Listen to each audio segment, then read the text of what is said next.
Hello friends, कैसे हैं आप सभी लोग। उम्मीद करता हूँ कि आप सभी लोग ठीक होंगे, अपनी लाइफ में एंजॉय कर रहे होंगे, स्वस्थ होंगे। और जो आज का वीडियो है मैं इसको लेकर आ रहा हूँ आपके लिए। तो इसमें जो है एग्जीबिशन लगी हुई है, साइंस एग्जीबिशन स्कूल में। तो उसका वीडियो मैं लेकर आ रहा हूँ आपके लिए। उसमें देखो कि बच्चों ने किस प्रकार से अच्छे अच्छे मॉडल बनाए हुए हैं। साइंस से रिलेटेड सभी टॉपिक्स हैं इसमें सारे, चाहे वो बायोलॉजी का हो, चाहे वो फिजिक्स का, केमिस्ट्री का, किसी भी ब्रांच का हो। तो इसमें बाकी छोटे बच्चों ने भी बहुत बढ़ चढ़ कर हिस्सा लिया इसमें। तो मैं ज़्यादा तो मेरी रिकॉर्डिंग ज़्यादा नहीं कर पाया इसकी, लेकिन कुछ मैंने इसमें रिकॉर्डिंग की है बच्चों की। छोटे छोटे बच्चों से मुझे बड़ा लगाव है, तो उनके मैंने मॉडल्स को मैंने अपने कैमरे में कैप्चर किया है। और देखो बच्चों ने कितनी मेहनत से मॉडल को बनाया है।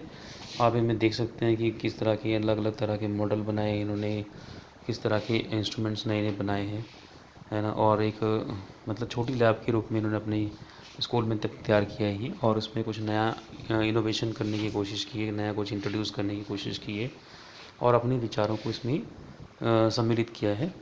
तो देख सकते हैं इसके अंदर बाकी बच्चों ने बहुत ही मेहनत की थी इसके अंदर। और अलग अलग तरह के जो है कलर्स यूज़ करके, स्केच यूज़ करके, अलग अलग तरह के चार्ट, चाहे वो थर्माकोल हो, चाहे कार्डबोर्ड हो, इवन जो भी उन्होंने जो रॉ मटेरियल यूज़ किया है काफ़ी अच्छा यूज़ किया है। और बड़ी लगन और मेहनत से उन्होंने काम किया इसके अंदर। तो दोस्तों देखो, मकसद ये होता है बताने का बच्चों का कि बच्चे जो हैं आजकल बड़े एक्टिव हैं और इनमें बड़े बढ़ चढ़ कर वो कुछ अलग से हट के करके दिखाना चाहते हैं। हमेशा अपने टीचर्स जैसा बोलते हैं, उनकी बात मान के वो कुछ ना कुछ नया क्रिएटिव करते रहते हैं। बल्कि इतने क्रिएटिव हम लोग नहीं थे जब हम छोटे होते थे, तो हमें ज़्यादा कुछ आभास नहीं होता था कि हमें कुछ नया कैसे करना है। लेकिन आज के टाइम में जो है यूट्यूब जो आ गया है, उसके बाद जो से सोशल मीडिया प्लेटफॉर्म है, उनके ऊपर बच्चे कुछ ना कुछ देख के कुछ नया करते रहते हैं, कुछ ना कुछ सीखते रहते हैं। जैसे यहाँ पे टेडी बियर बनाया है सामने, देखो आप। और जो बच्चे वो इंग्लिश वगैरह पढ़ते हैं, इंग्लिश में भी पढ़ते हैं, तो उन्होंने कई बच्चों ने इंग्लिश के चार्ट भी बनाए हैं इसके लिए। तो हमारे सर का कहना था कि बच्चे जो भी आप कर सकते हैं वो करके ले आना। छोटे बच्चे अपने हिसाब से जो उनका फेवरेट सब्जेक्ट था उसके हिसाब से जो उनको ज़्यादा अच्छा लगता था वो टॉपिक बनाए। मैक्सिमम तो साइंस के टॉपिक इसमें कवर किए हैं। और साथ में कुछ टॉपिक जो हैं एसएसटी से भी लिए गए हैं कुछ, जैसे चेंजिंग ऑफ सीजन हो गया, और ध्रुवों पे लोग कैसे रहते हैं, उनके मकान बर्फ़ के अंदर कैसे बनते हैं, कैसे अपना जीवन यापन करते हैं वहाँ पे लोग, वो सब बच्चों ने जानकारी दी। और हमें हमारे जो टीचर्स का पैनल है सब ने बारी बारी से बच्चों से पूछा आके, तो बच्चों ने भी सेटिस्फाई किया और टीचर्स ने भी बच्चों की काफ़ी प्रशंसा की। तो हम देख ही रहे हैं इसमें मॉडल में मैं भी बच्चों से मैंने काफ़ी सवाल जवाब किए इसमें। और उनसे पूछा कि ये किस तरह से काम करता है। पाइन ट्री होता है, ये जो पाइन ट्री है ये, इसकी पत्तियाँ नीडल जैसी क्यों होती हैं, सुई जैसी पत्तियाँ क्यों होती हैं इसकी। तो ये इट मीन्स बच्चों ने बताया कि इसके ऊपर बर्फ़ नहीं टिकती है। अगर जैसे स्नो पड़ती है तो वहाँ पर जो होता है कि अगर वो पत्तियाँ चौड़ी होंगी तो उसके ऊपर क्या होगा, बर्फ़ टिक जाएगा, तो टिक जाने की पत्तियाँ ख़राब हो जाएंगी। तो इसलिए नीडल लाइक लीव्स होती हैं उसकी। तो मैं भी काफ़ी खुश हुआ उनके जानकारी सुन के कि बच्चों को इतना चलो नॉलेज तो है, इतना जानकारी है। और ये और ये बच्चे जो है काफ़ी बड़े नहीं हैं, छोटे छोटे क्लास के बच्चे हैं, 6-7 के बच्चे हैं, कुछ 5th से 4th 5th के बच्चे भी इसमें छोटे छोटे। तो और दूसरा उन्होंने बताया कि लॉन में घास वगैरह लगाने का फ़ायदा क्या है और हमें पेड़ पौधे लगाने का बेनिफिट क्या है। साथ में उनमें दिखा रहे हैं कि वो इंडस्ट्रीज़ में किस प्रकार से धुआं छोड़ा जाता है और उसके बाद वो एयर को कितना पॉल्यूट करते हैं। और उस पॉल्यूशन से निपटने के लिए जो है पेड़ पौधे को लगाना काफ़ी ज़रूरी है। और देख सकते हैं बच्चों ने चेंजिंग ऑफ सीजन दिखाया है, जो बच्चे घुमा रहे हैं वो उन्होंने मौसम को दिखाया कि किस प्रकार से धरती पे मौसम चेंज होते हैं और किस प्रकार से डे नाइट होते हैं। और उसमें बच्चों ने बखूबी जान बताया लोगों को कि रोटेशंस के बारे में, और रिवोल्यूशंस रोटेशन क्या चीज़ है ये भी बताया है। तो इसमें पेरेंट्स ने भी काफ़ी प्रशंसा की बच्चों की। हमने एग्जीबिशन में पेरेंट्स को भी इसमें इनवाइट किया था कि ताकि वो भी बच्चे अपने बच्चों की जो है परफॉर्मेंस देख सकें और अपने बच्चों को चेक कर सकें। साथ ही जो है कि उनको भी ये मालूम होना चाहिए कि उनके बच्चे कुछ क्रिएटिव कर रहे हैं। और क्रिएटिव होना बड़ा ज़रूरी है आज के समय में। एक बुकिश नॉलेज जो होता है वो थोड़ा सा ये होता है, थ्योरेटिकल होता है, थोड़ा सा बच्चे उसमें ज़्यादा सीख नहीं पाते हैं, क्योंकि अगर उन्हें याद करके वो कुछ समय बाद भूल जाते हैं।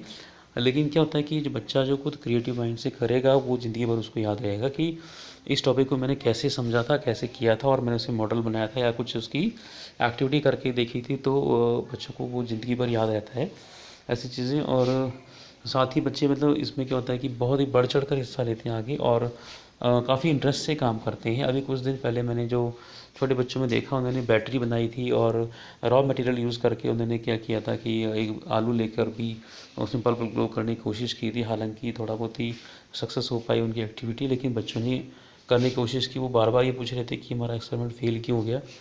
तो मैंने बताया कि इसमें कि कोई गारंटी नहीं होती इसमें कि कन्फर्म होगा ही होगा। उसमें कई बार जो होता है कि वो टर्मिनल्स नहीं लग पाते हैं ठीक से, जैसे हम चाहते हैं चार्ज जनरेट नहीं हो पाता है। तो मैंने उस तरह से बच्चों को बताया काफ़ी। और लेमन से भी एक मेरे पास आए थे कि सर लेमन से भी हम जनरेट करेंगे। तो मैंने कहा कि बेटा वो भी करवाएंगे तुम्हें समय आने पर।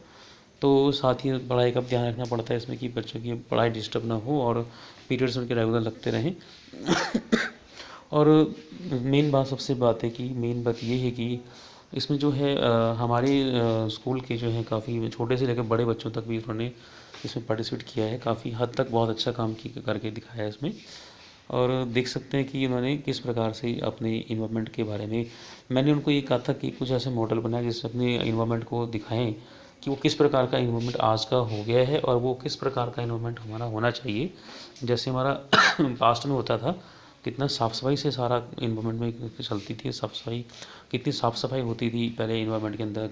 पॉल्यूशन कम था, भले सड़कें टूटी फूटी होती थी लेकिन हवा पानी शुद्ध था, है ना। इतना इंडस्ट्रियलाइजेशन नहीं हुआ था, लेकिन उसके बावजूद भी लोग जो है काफ़ी खुश रहते थे लाइफ के अंदर, एक लंबी ज़िंदगी जीते थे। लेकिन आज के समय में जो हमारे पास सुख सुविधाएं बढ़ गई हैं, तो उनसे क्या हुआ कि इंसान का जो है वो जो है सेहत बिल्कुल डाउन हो गई है। और आज के समय में देखते हैं कि 50 साल का होते होते इंसान के अंदर कितनी सारी प्रॉब्लम्स क्रिएट हो जाती हैं बॉडी के अंदर। लेकिन पहले ऐसा नहीं था, खाना पीना शुद्ध था और हर चीज़ शुद्ध थी, हवा में बिल्कुल शुद्धता थी, स्वच्छता थी, पॉल्यूशन नहीं था। रोज़गार के साधन ज़रूर बढ़े हैं आज के समय में प्राइवेट सेक्टर के अंदर, लेकिन जो है उसमें इंसान की जो लाइफ है वो प्रभावित करके रख दी है और इंसान उसी घुटन में जीने को मजबूर है। अब आपको पता ही है दिल्ली का हाल कैसा हो रहा है आजकल। दिल्ली में कितना पॉल्यूशन बढ़ रहा है और वहाँ पे तो छुट्टियाँ भी कर दी गई बच्चों की, लेकिन हिमाचल में फिर भी देखो कितना साफ़ सुथरा है। और हमारे as compare to Delhi and metro cities और हमारे यहाँ पे काफ़ी अच्छा है। बिल्कुल साफ़ सफाई स्वच्छता है और थोड़ा इन्वायरमेंट भी साफ़ सुथरा है। तो मेन जो है इसमें बच्चों ने अपने इन्वायरमेंट के बारे में जानकारी दी, साथ ही उन्होंने मॉडल ऐसे बनाया था उसमें कि जो अभी त्रासदी हुई हिमाचल के अंदर, जो बारिश में जो काफ़ी मकान वगैरह गिर गए हैं और एनएच जो है काफ़ी डैमेज हुए हैं, और उसके बारे में थोड़े प्रोजेक्ट रिपोर्ट बनाई थी। उन्होंने कहा कि हम जो है हमारा एनएच किस तरह बनाना चाहिए और सड़कों को थोड़ा सा पहाड़ियों से थोड़ा दूर बनाना चाहिए, थोड़ा गैप रखना चाहिए बीच में, और किस प्रकार की सड़कें जो हिमाचल में या पहाड़ी इलाकों में होनी चाहिए। तो उस पर जो मॉडल बनाया था उसकी काफ़ी प्रशंसा हुई है और उन बच्चों ने, छोटे यंग साइंटिस्ट बोलते हैं हम लोग उनको, तो काफ़ी हद तक हमें कुछ लगा पता कि हमने उसमें कुछ बच्चों को गाइड भी नहीं किया था, लेकिन वो बच्चों की खुद की रिसर्च थी, खुद वो सोच के आए थे कि मैंने उनसे बोला था कि किस प्रकार से आपने बताना है इसके बारे में और क्या उपाय सुझाएंगे कि सड़कें किस प्रकार से होनी चाहिए आपकी, है ना, और किस प्रकार से हम ट्रेजिडी को रोक सकते हैं, ऐसी आपदा दोबारा ना आए। और जो है उसमें फिर दोनों बच्चों ने सजेस्ट किया कि सर जो मलबा निकाला था पानी से उन्होंने पानी में जो डाल दिया था, मलबा डाल दिया था, खुदाई का मलबा, वो नदी में डालना नहीं चाहिए था। और नदी में डालने की वजह से क्या हुआ कि वो फ्लड ज़्यादा आ गया उसका, पेड़ पौधे काट दिए गए हैं और पेड़ पौधे कटने की वजह से मिट्टी के कटाव ज़्यादा हो गए हैं। और उसी वजह से 4 लेन वगैरह बाकी जो बनाए हैं ट्रांसपोर्ट के, आपकी सड़कें बनी है, ट्रांसपोर्ट फैसिलिटी बेटर हुई है, लेकिन साथ में क्या हुआ कि बहुत कुछ डैमेज भी करके गया है मानसून इस बार। तो इनके बारे में सब कुछ हमने बच्चों को बताया था कि रिपोर्ट बना के लानी है अपनी। बड़े बच्चों ने इसमें काफ़ी अच्छा वर्क किया था। तो और दूसरा मोटिवेशन भी बहुत मिला है बच्चों को इसमें टीचर्स द्वारा, और साथ ही बच्चों ने भी उसका बड़ा अच्छा रिस्पांस दिया है। तो अधिक समय ना लेता हुआ मैं बच्चों पूरा आपको दिखाने की कोशिश की है इसके अंदर कि किस प्रकार से बच्चों ने ये एक्टिविटी की है और साइंस का एग्जीबिशन सफल बनाया है। तो दोस्तों ज़्यादा ना बोलता हुआ इतना बोलता हूँ कि अपना ध्यान रखिए। Take care, bye bye, next video आने तक।